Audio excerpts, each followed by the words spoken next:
जल मीठा है सीते। और आपकी आंखों में ये जो जल है वो संसार से अपना मन छुपा सकते हैं, पर अपनी सीता से नहीं यार। पिताश्री का स्मरण हो रहा है ना, पक्षीराज जटायु को गले लगाकर आपको पिताश्री के ना होने का दुख बीत गया ना। कभी कभी तो लगता है कि तुम ही मेरा मन हो सीते।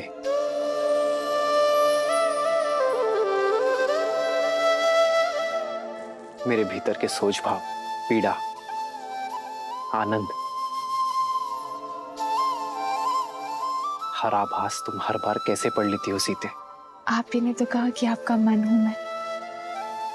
सीता श्वास भले ही इस शरीर से लेती हो, पर उसके हृदय में केवल राम बसे हैं यार।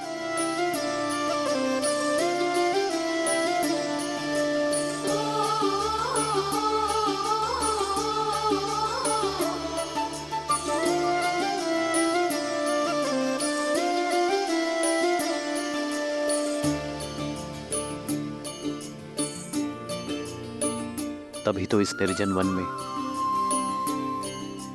इतने वर्ष तुम्हारे साथ कैसे बीत गए सीता, मुझे ज्ञात ही नहीं चला।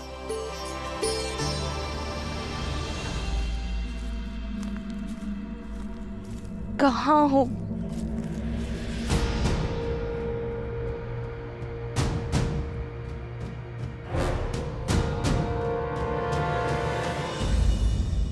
कभी कभी तो ये वनवास वरदान लगता है आर्यन। अयोध्या में होते तो राजकाज में आपको कहाँ समय मिलता कि आप अपनी सीता के बिखरे केश संभाल सके।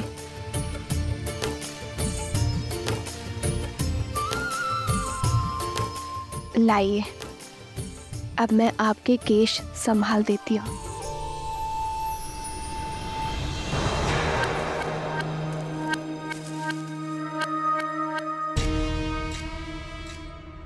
संभाला तो है तुमने मुझे सीते, मेरे संकल्प को संभाला है। इस धर्म यात्रा की रथ हो तुम।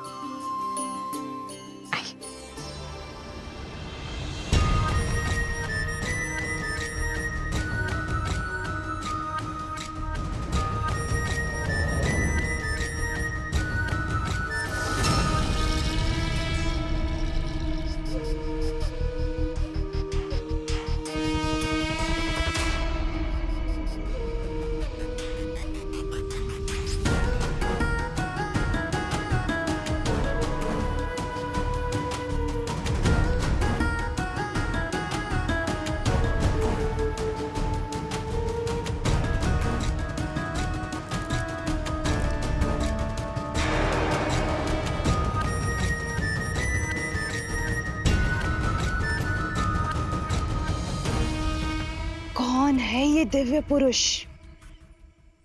जिसने शूर्पणखा का मन मोह लिया?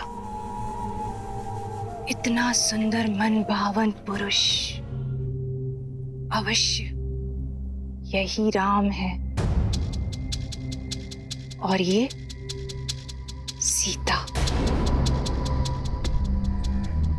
जिस आशा से भैया ने मुझे दंडक में भेजा था, आज वो पूरी होती दिखाई दे रही है।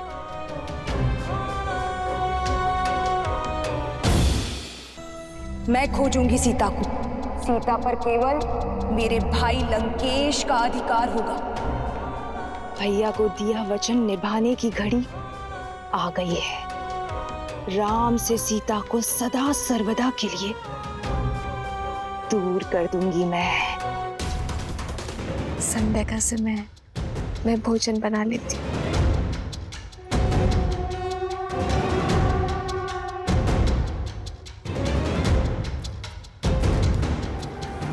अंततः मेरे योग्य वर की खोज समाप्त हुई। एक ही तीर से 2 लक्ष्य साधूंगी मैं। भैया रावण को सीता मिलेगी और मुझे मुझे ये मन भावन राम।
इस घने वन में आप कदाचित भटक गई हैं देवी।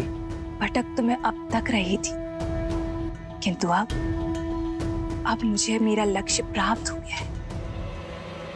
तुम्हारे शौर्य की न जाने कितनी कथाएं सुनी है मैंने राम, किंतु सोचा कि कथाएं हैं, परंतु आज तुम्हें साक्षात देखकर तुम्हारी दिव्यता का आभास हुआ है। तुम्हारा ये यौवन, तुम्हारे मुख पर ये सूर्य सा तेज और तुम्हारी ये बलिष्ठ भुजाएं और ये निश्चल हंसी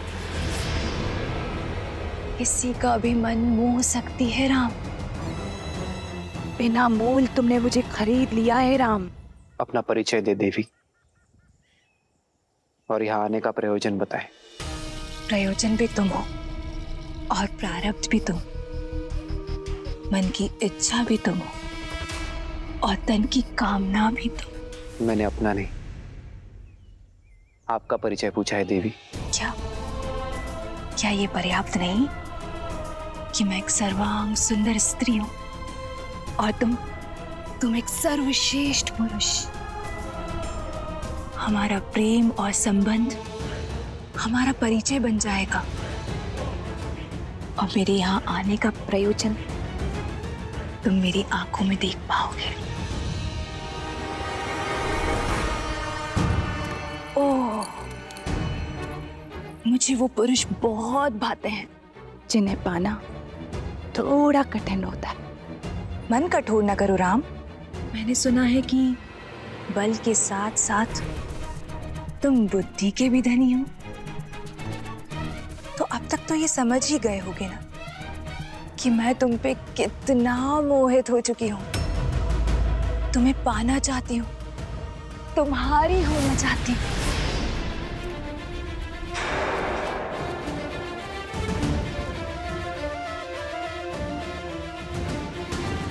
मैं आपके प्रेम का अनादर नहीं करना चाहता, किंतु क्षमा करना, मैं आपके प्रेम का पात्र नहीं बन सकता।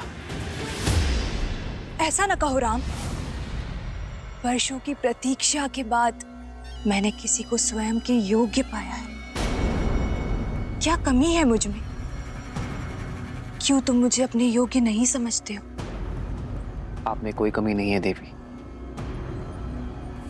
किंतु मैं विवाहित हूं। अरे आप किससे बात?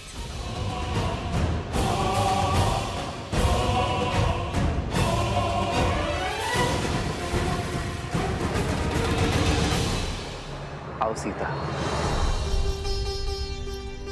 इनसे मिलिए देवी। यह है मेरी धर्मपत्नी जनक नंदिनी सीता। मुझे तुम्हारी धर्म पत्नी से कोई समस्या नहीं है राम, क्योंकि राजाओं और राजकुमारों का धर्म उन्हें कई पत्नियां रखने की अनुमति देता है। मैं कोई राजा नहीं हूं देवी, एक साधारण सा वनवासी हूं। उससे विवाह करके तुम साधारण नहीं रहोगे राम, क्योंकि मैं 10 लोकों के स्वामी लंकापति दशानन रावण की प्रिय बहन शूर्पणखा हूं।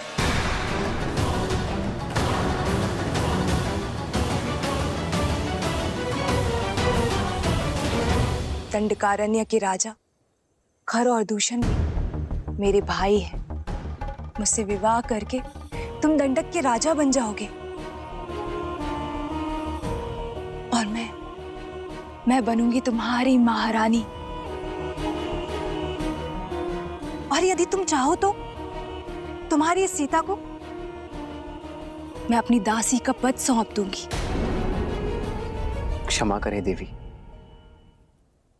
मुझे राजपाट पद प्रतिष्ठा से कोई मोह नहीं है, अन्यथा मैं वनवास में नहीं होता। मेरी दशा समझे देवी।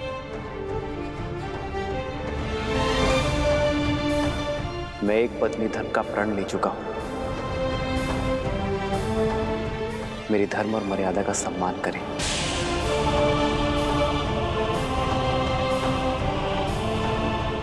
ऋतु स्नान से पवित्र एक स्त्री का प्रेम प्रस्ताव ठुकराना भी तो अधर्म है ना राम? क्या तुम ये पाप करोगे? अंतर है देवी। जीवन के 4 पुरुषार्थ में से धर्म काम से पहले आता है।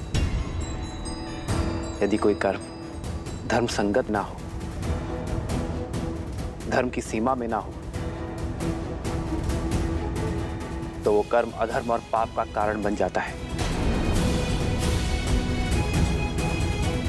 आपके प्रस्ताव में काम है देवी, और मेरी नाम है धर्म है। मैं यहाँ नीति और शास्त्र का पाठ पढ़ने नहीं आई हूं।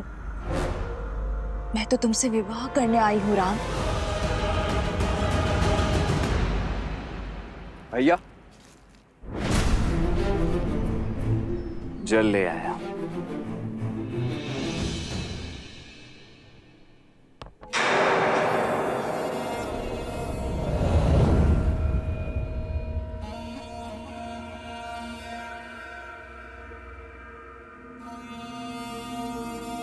ये युवक कौन है? ये मेरा अनुज लक्ष्मण है। देखने में तो ये भी मनमोहक, और साथ में कोई भी स्त्री नहीं। इसे विवाह प्रस्ताव दे सकती हो ना? आप एक स्वतंत्र नारी हैं देवी, और लक्ष्मण एक स्वतंत्र पुरुष। प्रस्ताव देना आपकी इच्छा है, और उसे स्वीकार करना ना करना लक्ष्मण की।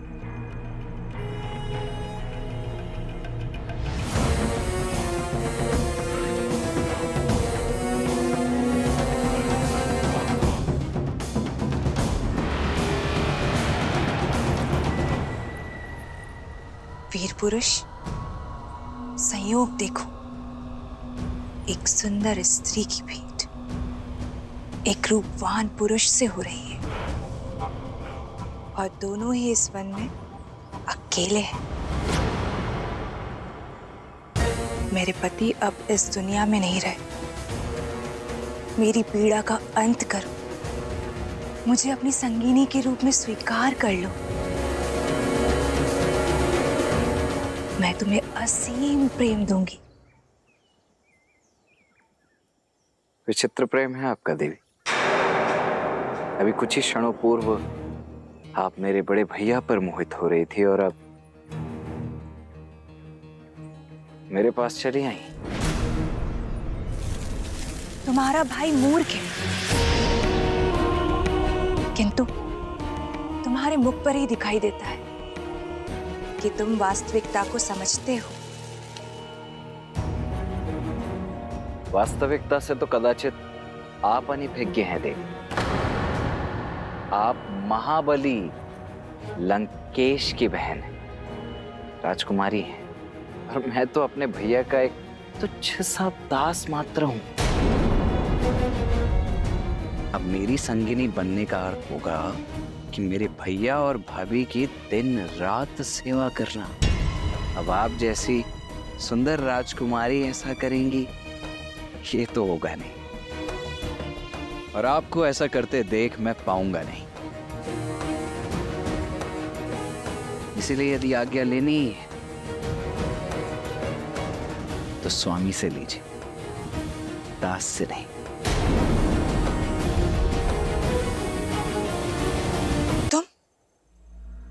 दोनों भाई खेल खेल रहे हो ना मेरी भावनाओं के साथ। क्यों राम, क्यों? भावनाएं आपकी अनुचित है देवी, और प्रस्ताव अनैतिक है।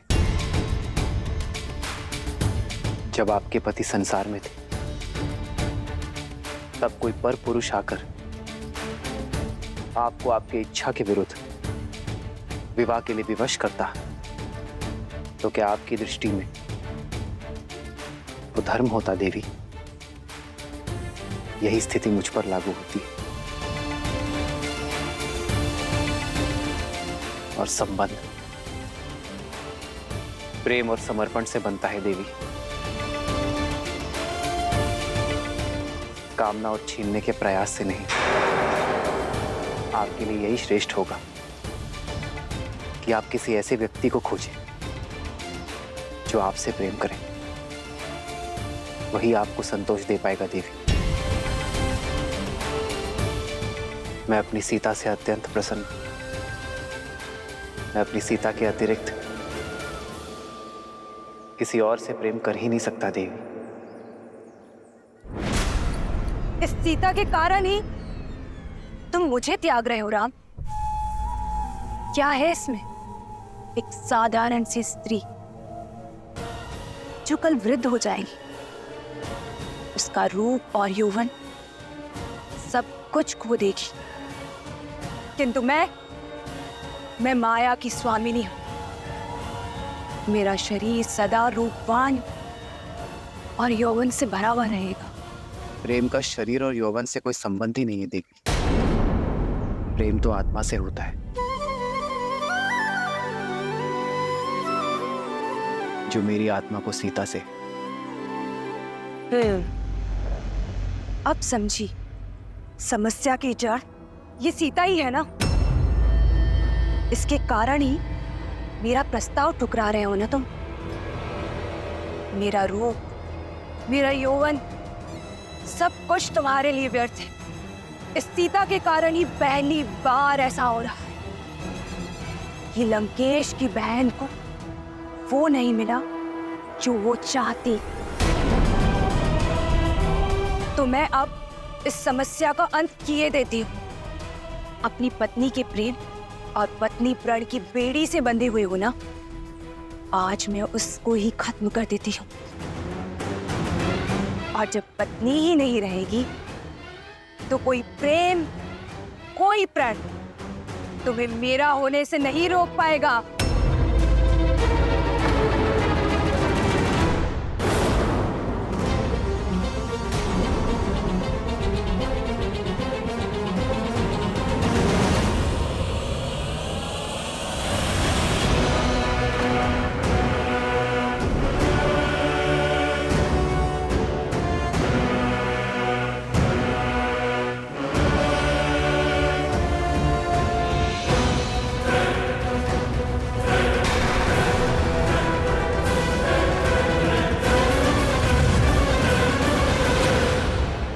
दुष्ट राक्षस है सीते।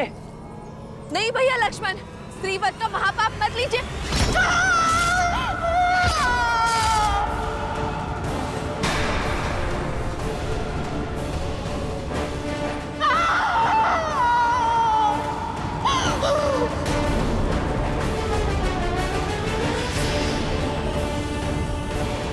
जिस रूप और सौंदर्य के अहंकार में चूर होकर इतने बड़े पाप का दुस्साहस करने जा रही थी, वही अब तुम्हारे जीवन भर का अभिशाप बनेगा।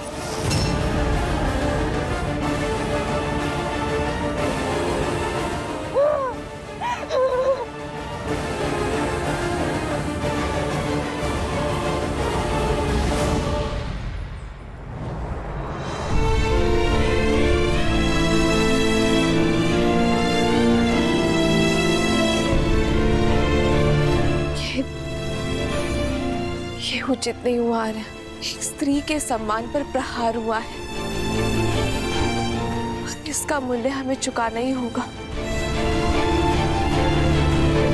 अर्कवत से पूर्व गुरु विश्वामित्र ने भी कहा था, स्त्री हो या पुरुष, जो कोई भी धर्म की सीमा लांघ दूसरे के कष्ट का कारण बने, उसे दंड तो अवश्य मिलना ही चाहिए।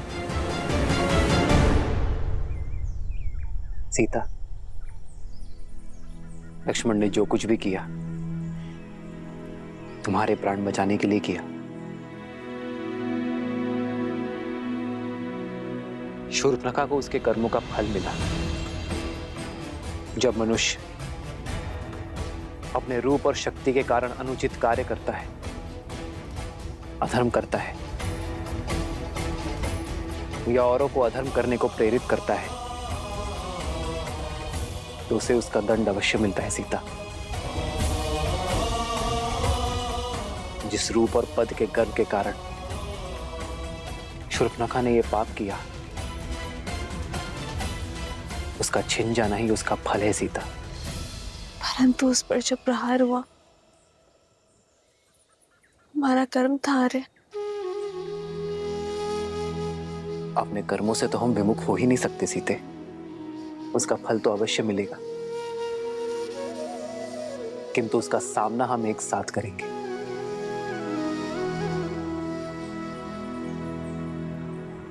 रावण की बहन पर प्रहार हुआ यार। अब तो संपूर्ण राक्षस कुल हमसे प्रतिशोध लेने निकलेगा। जिस प्रकार जीवन की हर परिस्थिति का हमने साथ मिलकर सामना किया है, इसका भी करेंगे सीता। क्योंकि संकट से भयभीत होकर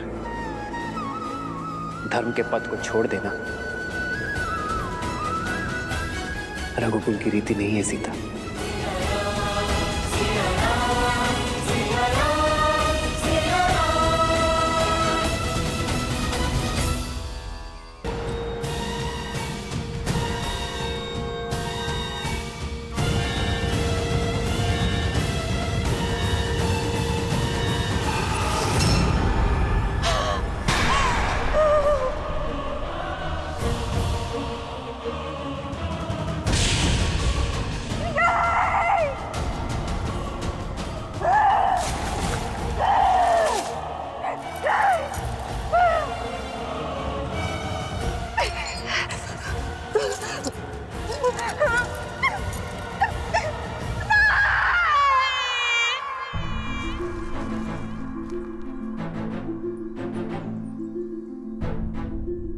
राक्षस प्रजाति हमसे प्रतिशोध लेने अवश्य आएगी लक्ष्मण।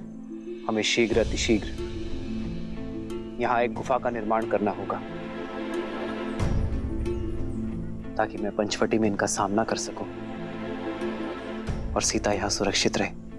आप क्यों भैया? रक्षक का धर्म तो मेरा है, इसीलिए इन राक्षसों का सामना भी मैं ही करूंगा। आप यहां भाभी मां के साथ रहिए। तुम्हारे सामर्थ्य पर तनिक भी संदेह नहीं है मुझे लक्ष्मण। तभी तो संसार में सबसे अमूल्य, सबसे महत्वपूर्ण सीता की सुरक्षा का दायित्व मैंने तुम्हें सौंपा है।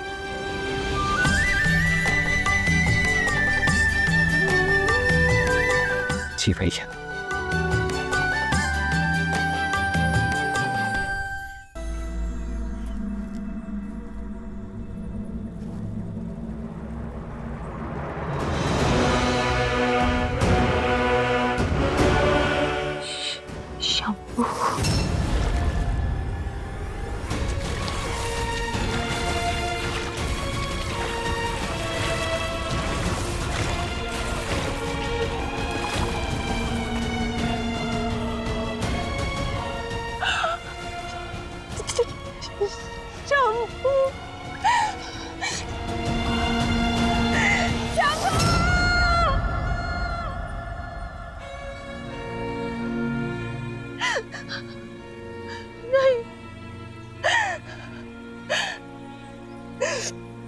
उससे अधिक पीड़ा संसार में किसी ने किसी को नहीं दी होगी।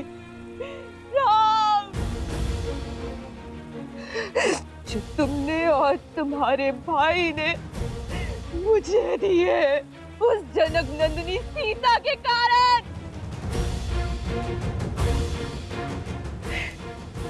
एक स्त्री के लिए उसका रूप और मान, और एक माता के लिए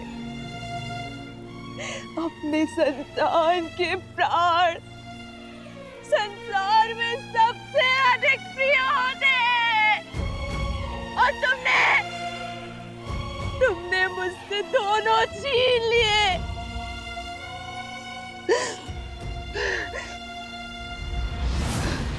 नहीं छोड़ूंगी, नहीं छोड़ूंगी। राम, सीता, लक्ष्मण, इस प्रहार का प्रतिकार लेगी ये शूर्पणखा, जो मेरी आंखों में आंसू भी नहीं देख सकता। तुमने शूर्पणखा का अपमान नहीं, अपने मृत्यु का आह्वान किया है राम। अब देखना कैसे राक्षस कुल तुम्हारे प्राणों का शत्रु बनता है और कैसे तुम्हारा जीवन मृत्यु से भी भयानक होता है।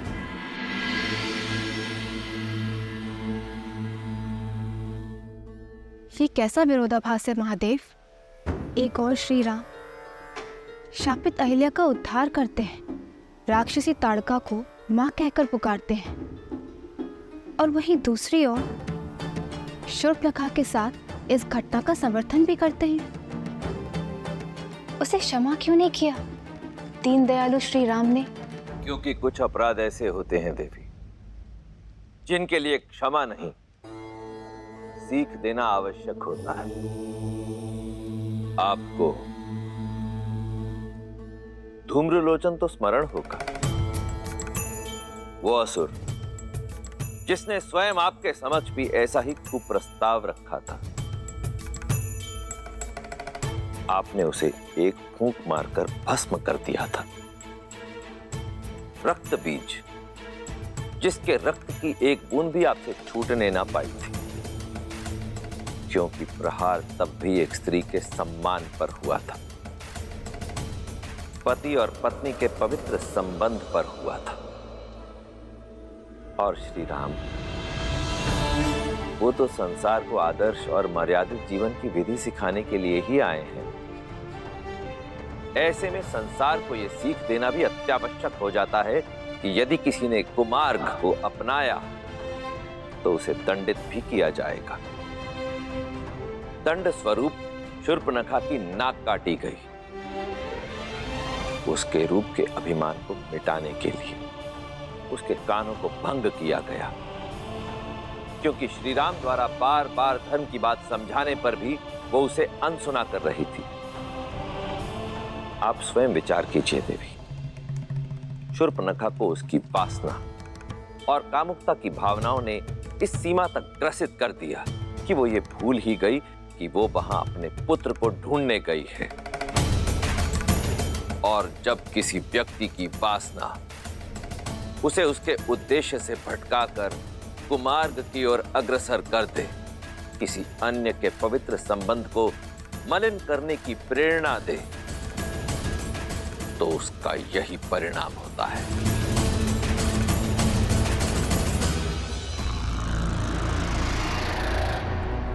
भैया,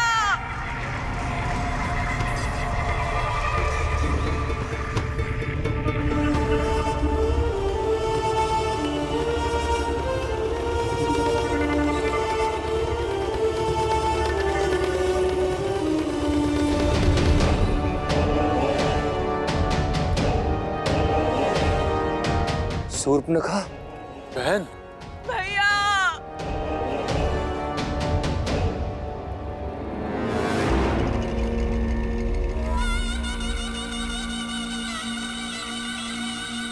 बहन, ये कैसे?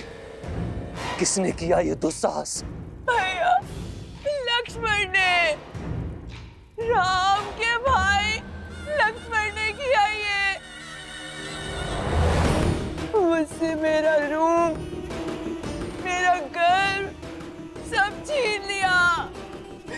भैया, दक्षवंश का सम्मान ही नहीं,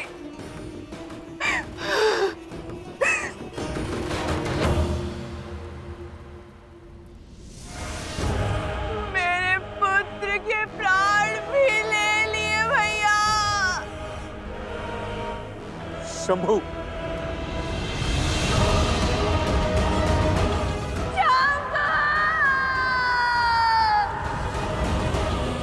उन वनवासियों का इतना दुस्साहस, इसका मूल्य चुकाएंगे वो। अपना प्रतिशोध पूरा होते देखोगी तुम बहन।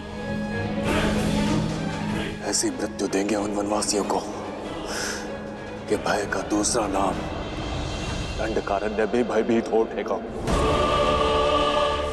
उचित कहा दूषण, किंतु उससे पूर्व शंभू की अंत्येष्टि करनी होगी।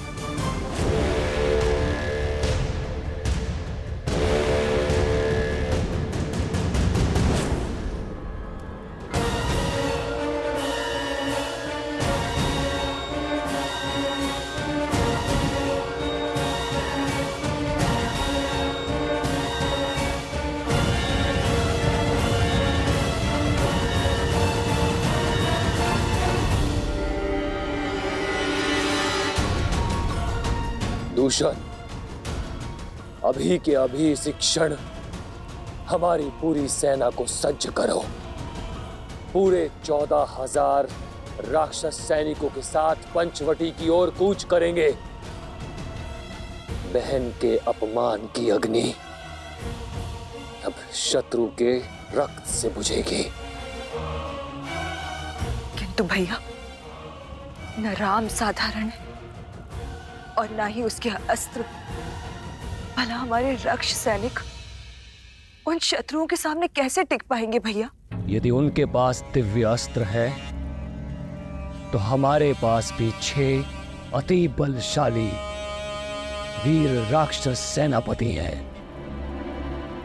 दूषण और महाकपाला के साथ 4 और शूरवीर, जिनमें बल और बुद्धि दोनों का अद्भुत संगम है। और उनमें पहला है 3 सिरों का स्वामी, अपनी भुजाओं में संपूर्ण सेना का बल रखने वाला असुर सेनापति त्रिशिरा।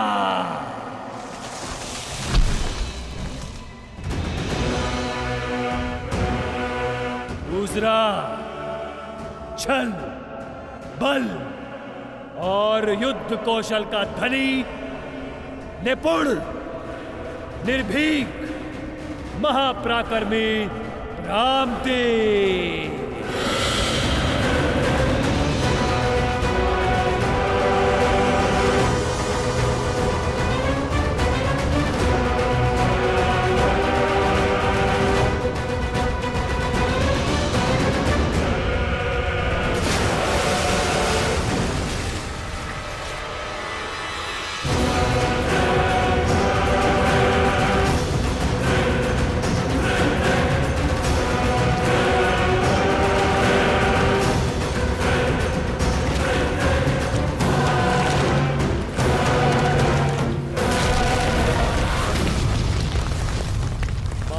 शक्तिशाली, आतंक का पर्याय, बल की पराकाष्ठा, जिसके आगे न देव टिक सकते हैं न दानव, महाबली अरिष्टा।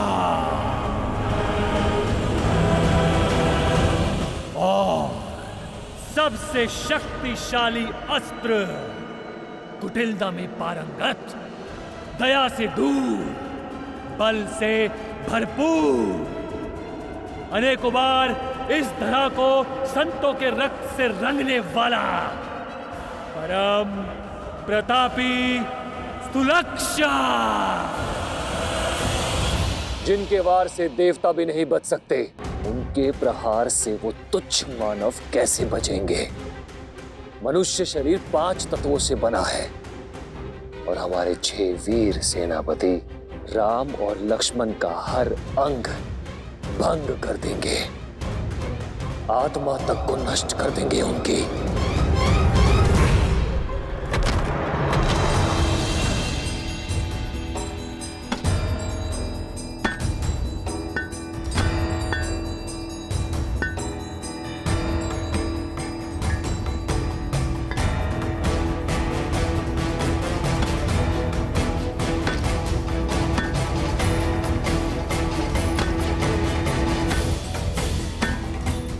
कीजिए भैया, अब तनिक विश्राम भी कर लीजिए। शेष कार्य मैं स्वयं ही कर लूंगा अकेले। विश्राम से अधिक महत्वपूर्ण है लक्ष्मण, हमारे पास समय शेष नहीं है। दिन ढलने के पूर्व इस गुफा का निर्माण करना होगा। जितना मैं उस रूह को समझा हूं, वो रात्रि में ही प्रहार करेंगे।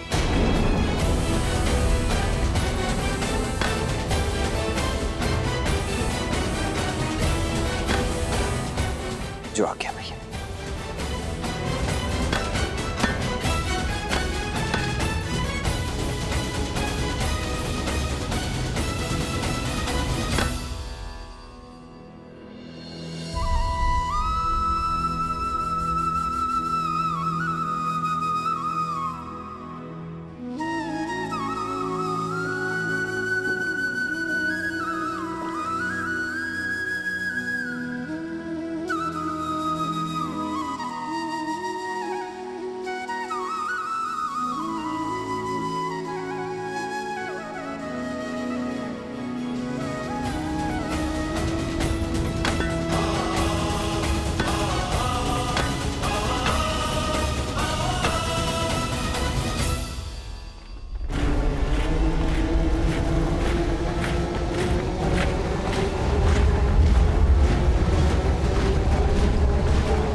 राक्षस वीरों, आज राक्षसों के सम्मान पर प्रहार हुआ है। दो तुच्छ वनवासियों ने हमारे बल को ललकारा है, हमारे शौर्य को चुनौती दी है।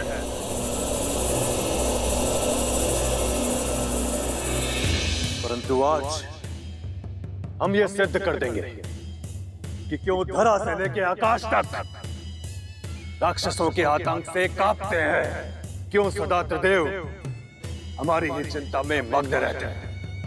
हम राक्षस कहलाते हैं। राक्षस! राक्षस!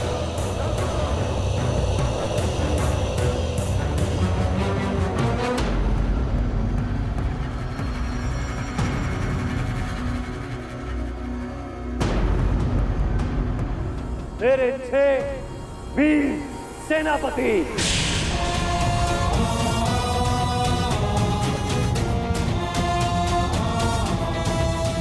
अपनी अपनी सैन्य टुकड़ी के साथ आज रात यहां से प्रस्थान करेंगे। हम राम और लक्ष्मण का संहार कर वापस लौटेंगे।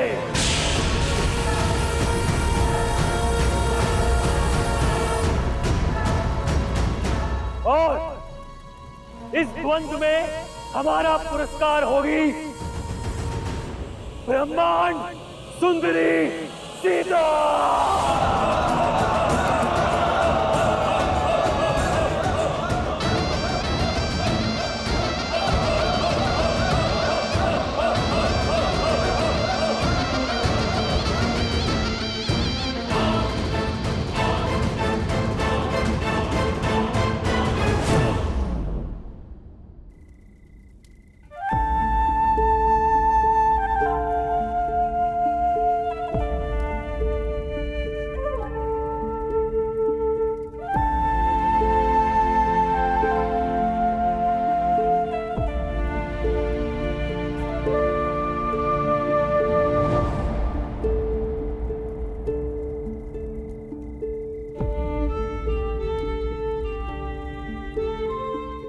रात्रि होने को है सीते,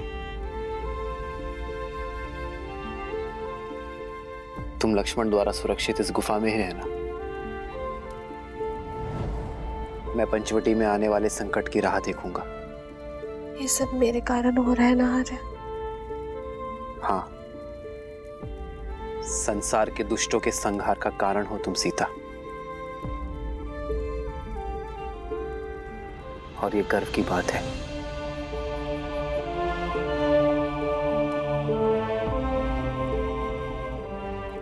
हम मुस्कुरा भी दो सीता। मेरी सीता के सुंदर मुख पर चिंता का भाव शोभा नहीं देता।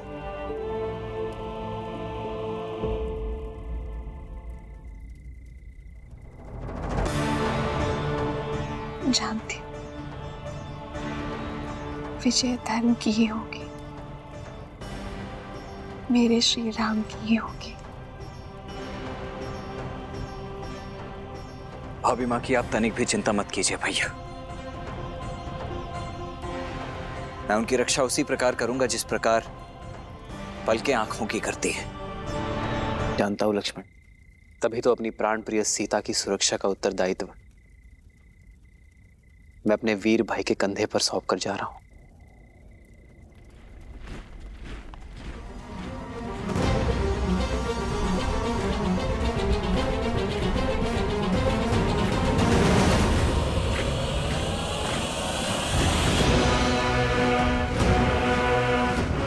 भैया, प्रतीत होता है इस बार राक्षस अपने संपूर्ण सैन्य दल के साथ आ रहे हैं। युद्ध में शौर्य देखा जाता है लक्ष्मण, शत्रु की संख्या नहीं।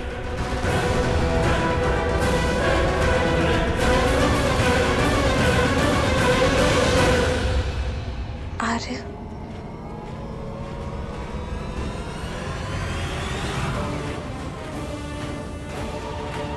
जानता हूं सीते, अपना ध्यान रखूंगा।